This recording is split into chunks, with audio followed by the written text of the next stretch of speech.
Forza Horizon 5 has a great tuning system. However, it is not conventional like regular tuning, or for instance if you're playing games like Assetto Corsa or R Factor or even iRacing for that matter of fact. It's just different. The setups don't really work in that way. What you might think is oversteer could actually be a little bit more towards understeer in this game. For instance, I noticed that the brake bias works the other way around. So if you're locking up in front, you pull the brake bias further in front and somehow it sends the brake bias to the back. So in this video, I'm going to be showing you how fast a good tune can be, especially online, where obviously you want to win, but you still got to figure out the kind of tune that you want for your car. For instance, if you want it to be S1, S2 or even X. For instance, in this race I'm using the Bone Shaker, and if I'm not mistaken this is an S1 tune or an A tune, I'm not too sure. But as you can see, it's doing really well, coming into the corners really quick. I'm braking a bit late here, but I'm still in the lead. So basically, if you have a really good tune, you can really stay ahead in Forza Horizon, especially online. Playing against these players, I must say, is not easy. There is a skill ceiling that you have to reach to be at a certain level of driving. But generally, if you have good driving skill and you know your lines, basically you know where to brake and stuff, you'll do pretty well with a good tune. I'm using some random dude's tune. Of course, I'm gonna link his tune in the description down below. Feel free to use it, go online, let me know if the tune is good or whether you are finding any issues with the tune, and we'll be able to, I'll figure something out. So this race was really chill. I mean, I didn't have anyone poking up my rear.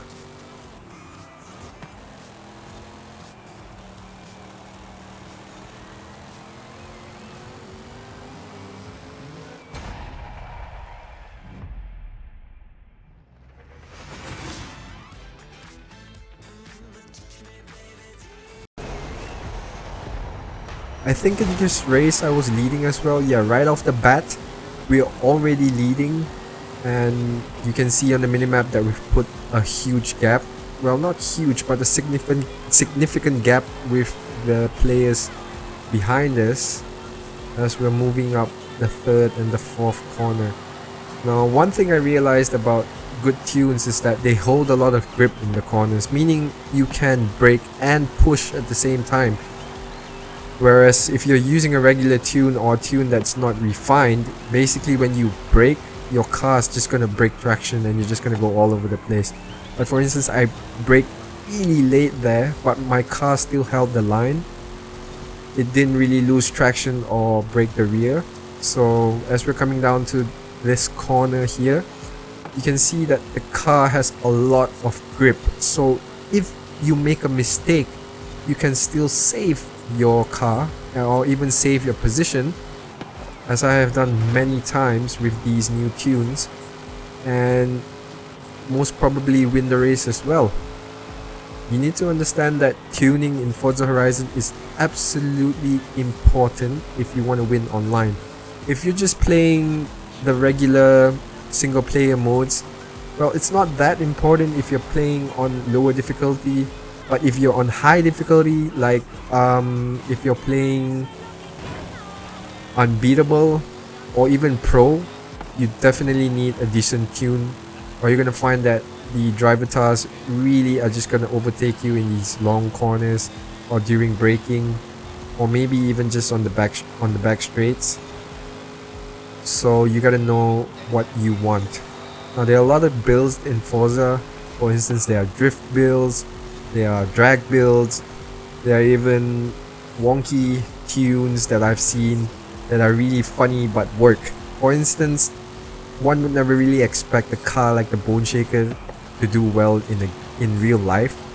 So you wouldn't really expect much from a car like this, but in game, especially in Forza Horizon, this car is a beast. I've seen this car too many times online. I've seen it in 3 different class categories at the same time by the same guy. So basically he bought 3 Bone Shakers. I mean, who the hell would do that? I mean, if you really want to win, I guess you could just do that, but it just gets boring after a while. So feel free to check out other tunes made by other people. You know, don't just hold yourself to one tune. You know, explore the different cars and try and figure out what works for you. Of course, if you want to win, you can pick a car like this.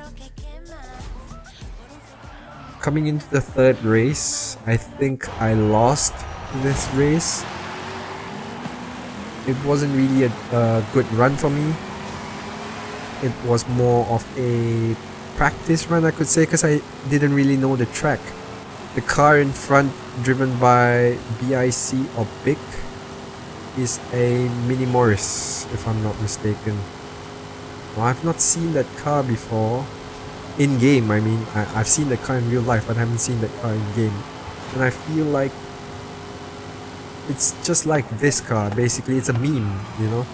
It's not real. Basically, it's like, you know, if you had a car like that, and even if you drove it in a Assetto Corsa, for instance, a simulator, it wouldn't do really well. But in this game, these cars seem to do really, really well.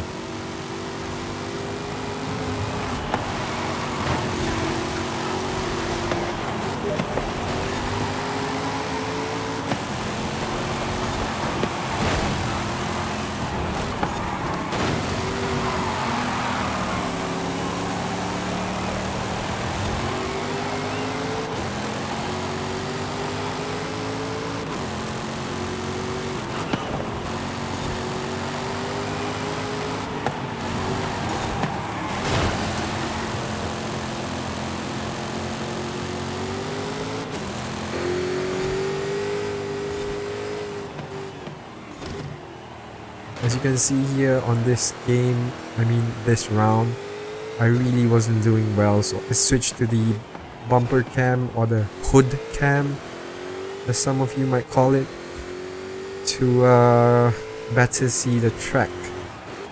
Well, it didn't really work, you know. I'm already at 6th place, and really it's just a matter of just finishing right now. I was really pissed here because I was doing really well in the first 2 races. Basically, I win the championship, but you know, if you're really into driving, you just want to not make a mistake at all. So if you guys like the video, feel free to subscribe, hit the like button, and I'll see you in the next one.